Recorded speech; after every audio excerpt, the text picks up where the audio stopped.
Hoje vamos ter um tema que tem criado muito debate, especialmente os que ainda se apegam à lei. Refiro-me do batismo nas águas. Meus amados, o batismo, chamado assim no judaísmo, para os judeus, para os hebreus, para os israelitas, era um sinal cerimonial. Antes de João Batista, já havia um ritual de purificação praticado no judaísmo. Era apenas um ritual que era feito nos tanques de água. E o objetivo que tinha com isso era a restauração da pureza. Portanto, Deus fez menção na Bíblia de que o povo que passasse por algumas situações, para voltar à comunhão com Deus, teria que ter uma restauração de pureza do seu corpo. Por exemplo, a mulher que passasse por menstruação ou que passasse por parto. Diz a palavra em Levíticos, capítulo 12, versículo 1 a 8. Disse mais o Senhor a Moisés, versículo 2, fala aos filhos de Israel: se uma mulher conceber e tiver um menino, será imunda 7 dias, como nos dias da sua menstruação será imunda. No versículo 3 a palavra de Deus diz: e no oitavo dia se circuncidará o menino a carne do seu prepúcio. 4. Depois ficará ela 33 dias a purificar-se do seu sangue. Nenhuma coisa santa tocará, nem entrará no santuário, até que se cumpram os dias da sua purificação. Os que ainda não conhecem a graça de Deus, proíbe as mulheres menstruadas de entrar no templo por causa daqui. Mas você vai entender isso, que tudo isto aqui já não funciona. Então, uma mulher que tivesse parto de um bebê, ou menstruasse, ela era chamada de quê? Imunda. Eles levavam a esta mulher para uma cerimônia, para um ritual, dentro de um tanque para purificar. Portanto, só depois deste ritual, esta mulher voltava a ser pura para conviver com os outros. Versículo 5. Mas se tiver uma menina, será imunda nas 2 semanas, como na sua menstruação. Depois, ficará 66 dias a purificar-se do seu sangue. Veja só, leia. Versículo 6. E cumpridos os dias da sua purificação por filho ou por filha, trará o sacerdote um cordeiro de 1 ano para o holocausto, e um pombinho ou uma rola por oferta pelo pecado à porta da tenda da congregação. 7. O sacerdote oferecerá perante o Senhor e pela mulher, fará expiação, e ela será purificada do fluxo do seu sangue. Esta é a lei da que der à luz menino ou menina. É a lei. Versículo 8.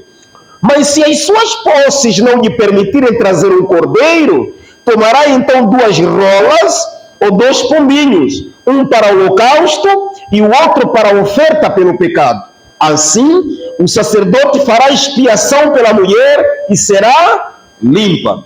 Então havia uma expiação, havia um ritual religioso de purificação.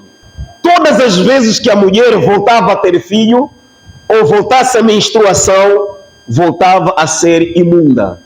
Até nos homens, quando houvessem fluxos corporais, este problema voltava a acontecer. Levítico 15, versículo 1 a 2, diz a palavra: disse mais o Senhor a Moisés e Arão, versículo 2, falai aos filhos de Israel e dizem-lhes: qualquer homem que tiver fluxo seminal do seu corpo será imundo por causa do fluxo. Versículo 12 e 13. O vaso de barro em que tocar, o que tem o fluxo será quebrado, porém todo vaso de madeira será lavado em água. Versículo 13, lavado em água, sublinha isso. Quando, pois, o que tem o fluxo dele estiver limpo, contar-se-ão 7 dias para a sua purificação. Lavará as suas vestes, banhará o corpo em águas correntes e será limpo. Então, isto aqui era um ritual de purificação para os hebreus, para os israelitas, para os judeus. Dentro das regras judaicas entre o Evangelho, não tem nada a ver, meus amados. Pois Cristo aboliu tudo isso com o seu sacrifício na cruz do Calvário. Eu sinto muito quando os pastores proíbem as mulheres menstruadas ou as mulheres que tiveram dado parto não entrar na igreja. Às vezes proíbem as mulheres de não tomar a ceia do Senhor. Isto aqui é barbaridade. É falta de conhecimento, é o pastor não esclarecido com a palavra de Deus. Então, ouçam, se a mulher tivesse menstruação ou um parto, e se o homem tivesse um fluxo corporal, era obrigado a o quê? A mergulhar num tanque para se lavar e tinha que se esperar 7 dias para a sua purificação e ser reintegrado nesse convívio religioso. E mais, até quando houvesse contato com cadáveres. Números capítulo 19, versículo 1 a 2 diz a palavra: disse mais o Senhor a Moisés e Arão, versículo 2, esta é uma prescrição da lei que o Senhor ordenou, dizendo. Ele disse para quem? Para os judeus, para os hebreus, não para nós. Diz aos filhos de Israel que vos tragam uma novilha vermelha, perfeita, sem defeito, que não tenha ainda levado jugo. 7 até 12. Então o sacerdote lavará as vestes e banhará o seu corpo em água. E depois entrará no arraial e será imundo até a tarde. No versículo 8. Também o que a queimou lavará as suas vestes com água. E a água banhará o seu corpo. E imundo será até a tarde. Eu já estou a mostrar isso, qual isso. Ou seja, onde é que isso iniciou.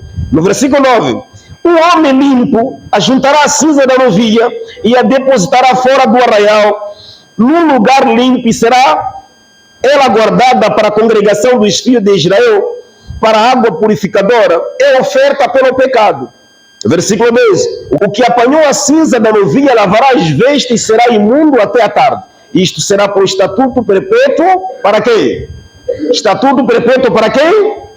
Os filhos de Israel. E é o estrangeiro que habita no meio de quem? Deles. Deles quem?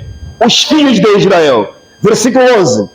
Aquele que tocar em algum morto, cadáver de algum homem, imundo será até 7 dias. Veja, você não podia tocar num morto. Se tornar-se-ia imundo perante 7 dias. Versículo 12. Ao terceiro dia e ao 7º dia se purificará com esta água e será, mas se ao terceiro dia e ao 7º dia não se purificar, não será limpo. Então está claro que isto era um ritual. Desde a menstruação, parto de um filho ou uma filha, fluxo corporal nos homens, contato com mortos, com cadáveres, e note que estas regras eram extensivas até os sacerdotes. É verdade. Êxodo capítulo 30, no versículo 17 e 21 diz a palavra: disse mais o Senhor a Moisés, 18, farás também uma bacia de bronze com o seu suporte de bronze, para lavar, pô-la-ás entre a tenda da congregação e o altar e deitarás água nela. 19. Nela Arão e seus filhos lavarão as mãos e os pés. 20. Quando entrarem na tenda da congregação, lavar-se-ão com água, para que não morram. Ou quando se chegarem ao altar para ministrar, para acender a oferta queimada ao Senhor. Versículo 21. Lavarão, pois, as mãos e os pés para que não morram, e isto lhes será por estatuto perpétuo a ele e a sua posteridade através das suas gerações. Para quem é esta palavra? Para os judeus. Os sacerdotes, quando entravam na congregação, ou seja, no tabernáculo, antes, eles tinham que se lavar primeiro com água, para haver uma purificação. Era um ritual de purificação. Então, uma mulher menstruada era considerada imunda, ela tinha que tomar banho, ela tinha que se lavar e esperar por uma semana para se voltar à congregação. Então, ouça, isso aqui não era um perdão de pecados, era uma purificação para reintegrar as pessoas à vida religiosa judaica. Era um ritual, o que significa que para os judeus a água era um símbolo de purificação. A pessoa se lavava e esperava algum tempo para ser reintegrada à comunhão religiosa. Como você vê que isto aqui não tem nada a ver conosco, meus amados. Hebreus capítulo 10, no versículo 1 a 3, diz assim a palavra: ora, visto que a lei tudo que eu disse até aqui, a lei, tem sombra dos bens vindouros, e não a imagem real das coisas. Isso tem que ficar claro na sua mente, abençoado. A lei era uma sombra, tipificava a pessoa de Jesus, tipificava aquilo que Jesus viria fazer. A lei nunca, jamais pode tornar perfeito os ofertantes, ou seja, a lei não aperfeiçoa. O que significa, pode se batizar quantas vezes que você for ou que você quiser, mas a lei nunca purifica, a lei nunca limpa pecados, nunca. O que purifica é o quê? O que purifica? O sangue de Jesus. Diga o sangue de Jesus. Diga o sangue de Jesus.